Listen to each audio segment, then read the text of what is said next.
take a look at our top selections. Everybody, Mike Beer here. We have supporting Grade 1 action on the Haskell card down at Monmouth Park on Saturday. The race right before race number 12, the Haskell, is the 11th race. It's the Grade 1 United Nations. Going a mile and 3/8 on the turf for older horses. The purse is $500,000. Let's take a look at this field of 10. Pretty interesting matchup here among the two likely favorites in the race, and they're drawn to bookend this field. The number 1, Arklow.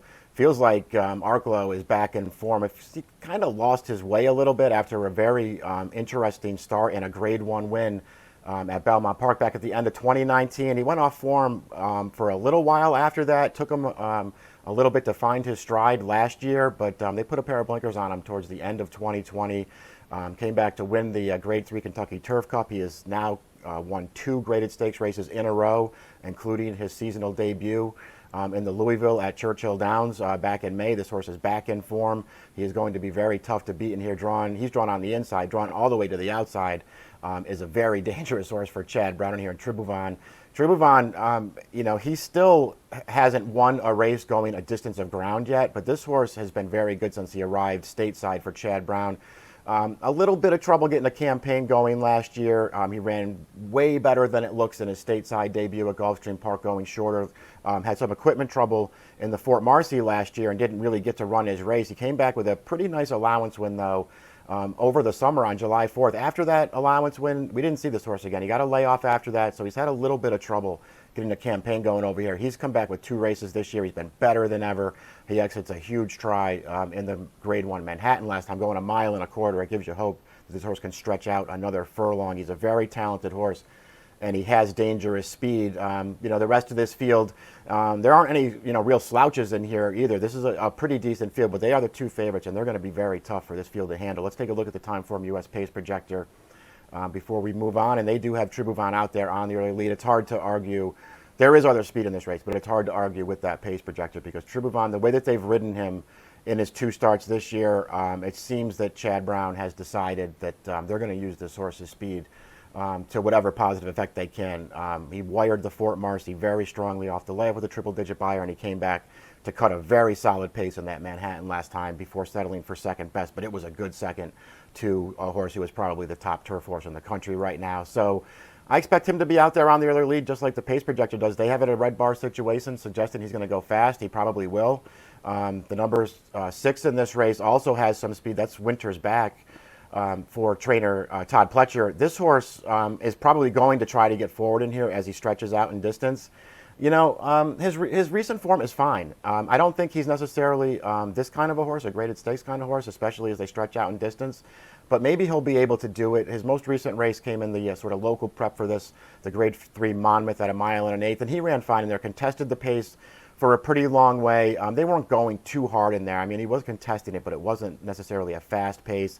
And he just got kicked down by Devamani, another Chad Brown horse who's pretty good. This horse, Winter's Back, was no match for Devamani through the stretch of that race. I don't know if I believe he's going to be able to stretch out effectively in here, but maybe he will. He does have some ability. Maybe he falls into the right trip in here and can at least get a piece of this thing. I'm not that horse's biggest fan, however. The number 2 also has some speed, Epic Bromance. It'll be interesting to see how they decide to ride Epic Bromance. He's going to get a trainer change for this. Again, this is going to be his 3rd trainer now. And this horse did not run well most recently in the Grade 2 Elkhorn when they stepped him up to try Stakes Company. They put him on the lead. He was no match for those horses. He finished far, far behind. But he did wire field going this mile and a 3/8 distance at Gulfstream Park over the winter. That in an allowance race, he earned a 90 buyer speed for that race. Obviously, he's got to get a lot better than that, but he does have speed. Maybe he goes forward and he makes things difficult on Tribhuvan, who could be either the favorite or a close second choice in this race. We'll see how they decide to ride Epic Bromance and whether he's good enough. I thought, one of the interesting horses in here as an alternative, if you're looking for one, could be the number 4, Imperador. This is another horse. He probably has to improve, but he wants distance. He's probably going to sit somewhere off the pace and try to make one run into this race. He's run pretty well at times. He was in against Arklow most recently back in May in that Grade 3 Louisville. That was on the stretch out for this horse the first time in this country. He's gone his first 3 starts over here, all at a mile and a 16th, which feels like it could be a little short for him. They stretched him out last time he ran fine. He was in contention all the way down to mid-stretch. Not quite good enough at the end. Got a little tired there in the final stages of the race. Finished sixth, beaten only 3 lengths, though. He ran okay. Maybe he'll take a little bit of a step forward. In this race, the horse drawn right next to him, Fantasioso. This is another horse who wants distance, who actually comes into this race in pretty good form. 3 starts stateside for him so far, for Nacho Correas.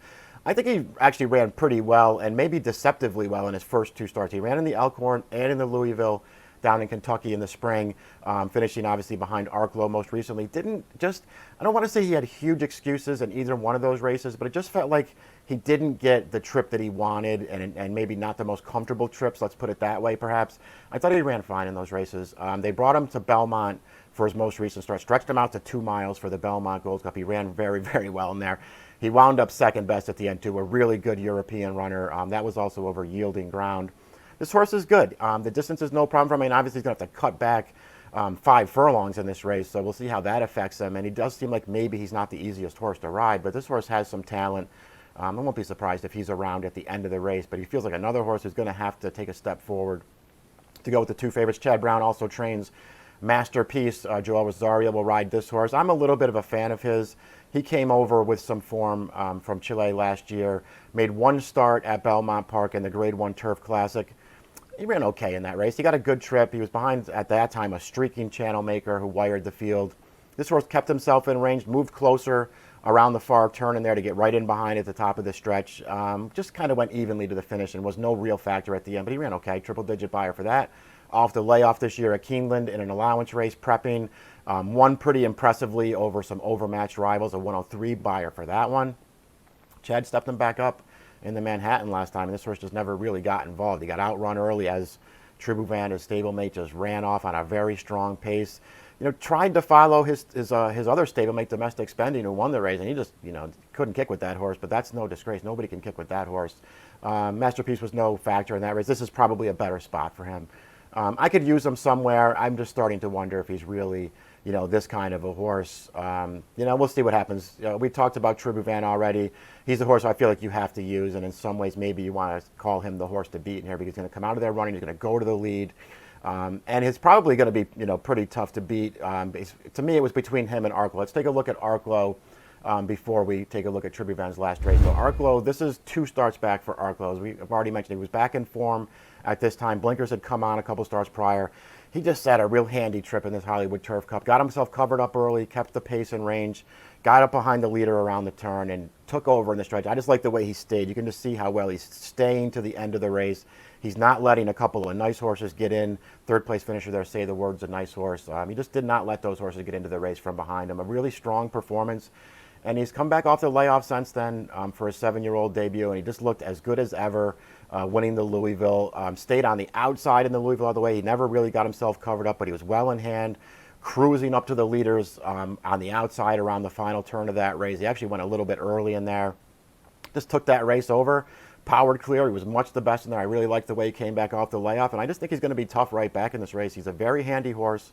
He can get the right trip in here if Tribhuvan clears off to the lead. I think he's going to be, within range, and he's a true stayer. This horse is good, and he's going to have to deal with Tribhuvan. We'll take a look at Tribhuvan's most recent win. 2 starts back to Fort Marcy. This is off to layoff, and a change of tactics for him here. They put him right on the front. He went straight to the lead and cleared off on this field. Now, this isn't the strongest field in the world. It is a Grade 2 race, but there really wasn't that much behind him.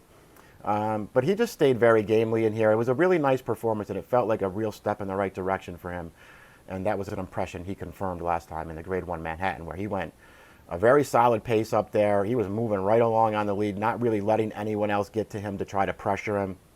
And he actually brought a clear lead all the way down to mid-stretch in there before Domestic Spending, who again he's the best turf horse in the country. Domestic Spending just ran him over last time. But this horse was a good second in the Manhattan. He's super dangerous in here. Again, maybe in some ways he's the horse to beat. But I prefer Arklow in here. I'm going to take him and hope he sits the trip and maybe outstays Tribhuvan a little bit, who, if nothing else, Tribhuvan does have to prove that he can go a distance of ground. I went 110, nothing clever for me. They're the 2 favorites in the Grade 1 Manhattan, but at least it's an interesting matchup, and it's a big field on Haskell Day down at Monmouth. This is race number 11, the UN, approximate post time, 5:12 Eastern time. Good luck.